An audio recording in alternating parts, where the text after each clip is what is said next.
tell us, first of all, for those who are barely alive at the time, the story of Gerald Bostock.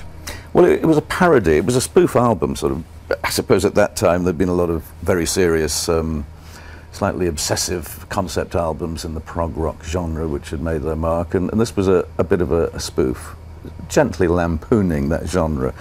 But of course, a lot of people took it completely seriously, and it went to, you know, whatever, instantly #1 in the Billboard charts in America, so they thought it was the real deal. And in a way it was, because parodies are a sort of comedic mask often for things that are quite serious, and it did have its serious moments, musically speaking. So it did very well, and for 40 years I've said, never again, not going to do that. But then just suddenly hit me, I wonder what Gerald Bostock would be doing today. He being the fictitious 8-year-old boy who supposedly wrote the lyrics, some precocious little schoolboy. So we're talking originally back in 1972. Who was Gerald Bostock back then? Well, he was just a made-up character, and the idea was he had, I think, won a poetry competition for writing this elaborate, confusing and precocious little piece of poetry, and well, long piece of poetry. And then I used it to make the lyrics for the album. That was the spoof story.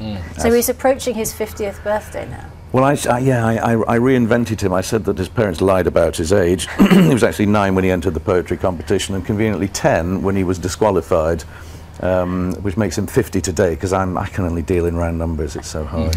Yeah, and have the years treated him kindly? Is he still the genius that he was once? I suppose in a way, using Gerald Bostock as an idea of what might happen to any of us. You know, we all have many paths we can take in life, and this was a way of looking at a few of the different outcomes that could have applied to him, me, you, or anybody, because we act very often in reaction to chance intervention, good luck, bad luck. Sometimes we make conscious decisions about what we're going to do, but not always.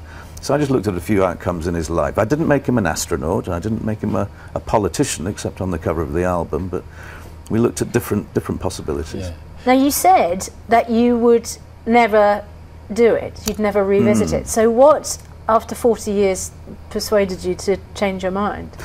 When I had an idea, just the conceptual idea of how to piece these things together, and suddenly I thought, yeah, this is a way of taking something which has its roots, its origins in 1972 in a kind of retro music style, but I can put it into 2012. I can give this, it's an album about today and how so many things are different in 40 years, particularly in the technological side of things, but also how sadly a couple of things don't really change in 40 years.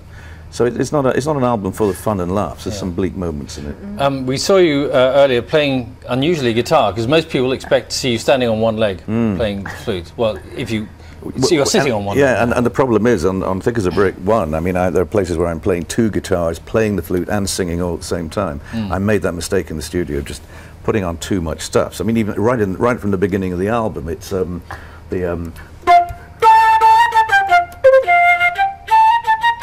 happens while I'm singing and playing guitar, so I can't do that on stage, obviously live. So we have to cheat a little bit, and so in rehearsal I recorded the flute lines, and somebody presses a button. So that's the way around that, just for that little awkward moment at the beginning of the album. And 40 years on, is the flute as easy to play as have you still got? You don't get an embouchure with the flute? With the flute, you do, yeah. Okay. Yes, it is all about embouchure, and it's easier later in the day than it is first thing in the morning, but that's no excuse. Give us a proper burst then. Yeah, so